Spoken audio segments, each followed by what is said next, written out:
we know that Mr. Paul Sullivan, immediately after addressing the nation on the 6th of July, he came on television and he said bad things about me. And it did not start. He's been on this for years, commissioners. The relationship between him and Gerard Spear is something that's an open secret. So could it be that because I mentioned things about his friend that made him to respond like this? I said, this Mr. Paul Sullivan is working in the security industry as a security industry person. He once worked at the airport in Johannesburg, and after that, he then opened his own company. I know of, maybe I can put it here, commissioners, that, as I said, I've got informers. The chief of staff of the Minister of Police, Mr. Nkabinde, used to work for IPIT. He has given me files about the modus operandi in IPIT. And when he used to be there, the role that Mr. Policeman was playing in IPIT. There was a fallout between the two of them. Mr. Paul Sullivan does not mince his words when he speaks out there. He just speaks openly. So I don't want to debate what he's saying. I want him to come before this commission and come and argue the things that I've presented in these past 3 days, that everything is a lie. And he must tell me why he says it's a lie. Not to come here and accuse me on something that he cannot substantiate, but if he's got evidence of it, he's welcome to come. It's an open commission. He must come here and say, this is what Mkhwanazi has done, this is what Mkhwanazi has done, this is what Mkhwanazi has done. For me, what I can tell you, what we have picked up, we are investigating. I became aware of this, I registered a case. The case is being investigated in KZN. I hope he also pick up things against me, he registers a case being investigated, and you see the outcome of it. So, when Nkabinde spoke to General Mkhwanazi about this Paul Sullivan's long fingers that are interfering there in IPIT, he picked up on some things, he opened a case. So, we want to believe that right now there is a case against Paul Sullivan. We're doing Paul Sullivan today. Today, Nhlanhla Paul Sullivan. Pesquak. So, one thing I want to tell South Africans, that South Africans, some normal civilians don't know about. The private security industry can be argued in terms of gadgets, machinery, civilians' eyes. We are referring to cameras, investigation tools. It can be argued that some security companies have got more infrastructure than their police. When I say police, I'm including everyone. iPad, everyone.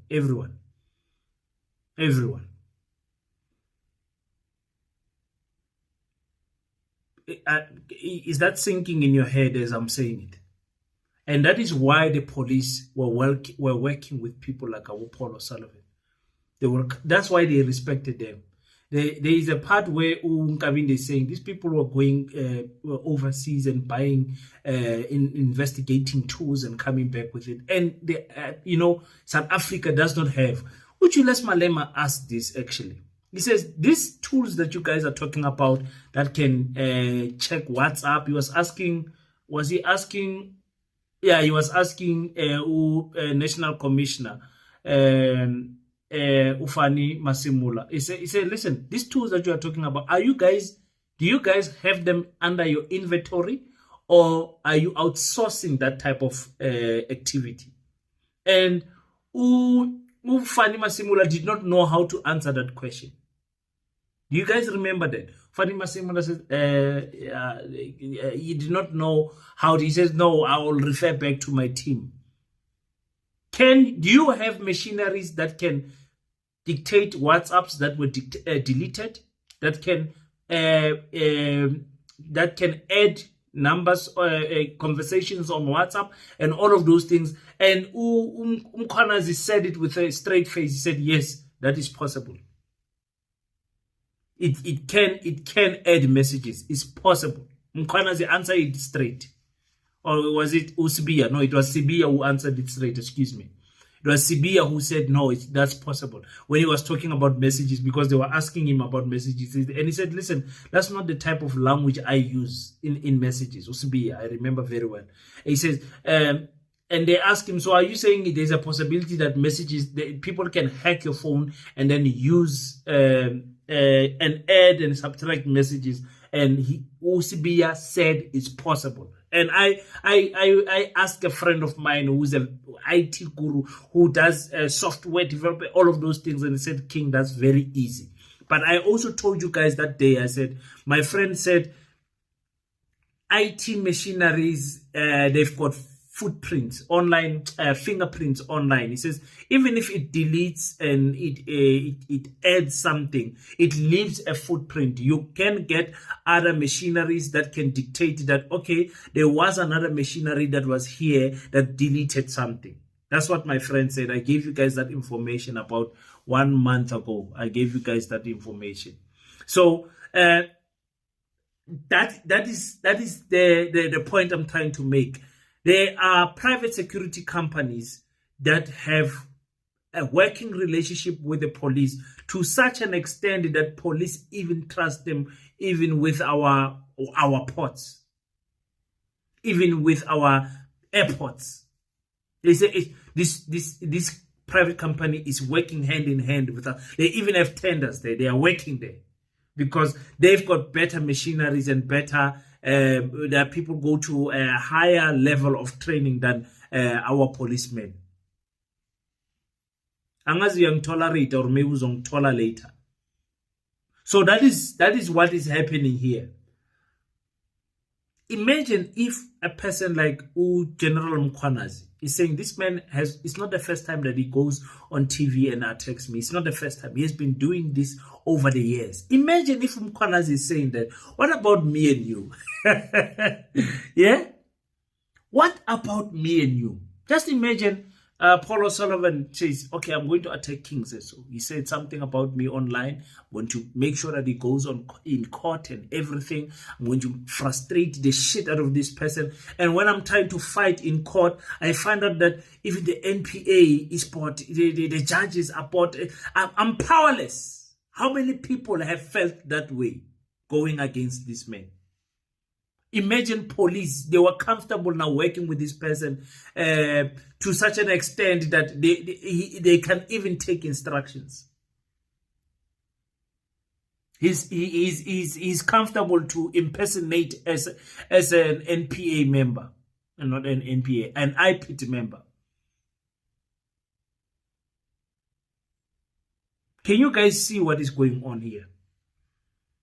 And now, I want to hear the people of South Africa being honest and saying, but this is worse than the Guptas.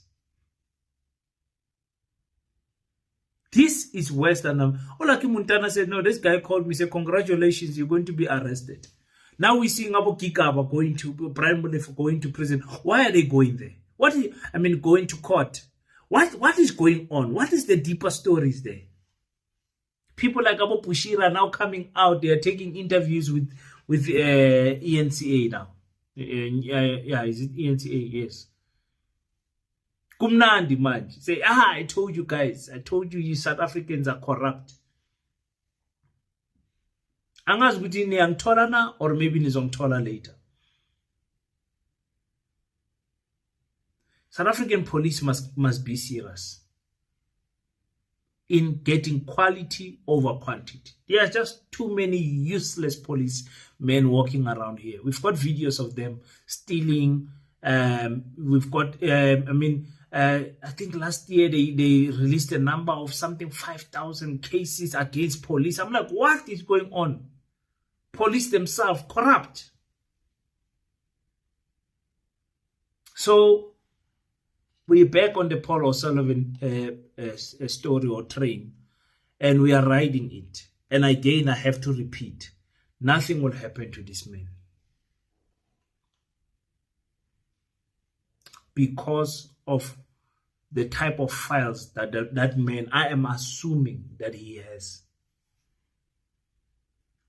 I'm assuming that man is powerful because he knows some things. He's powerful because he knows some things. And it's going to be revealed. It's going to be revealed very soon. Let them press his buttons. Bazosha.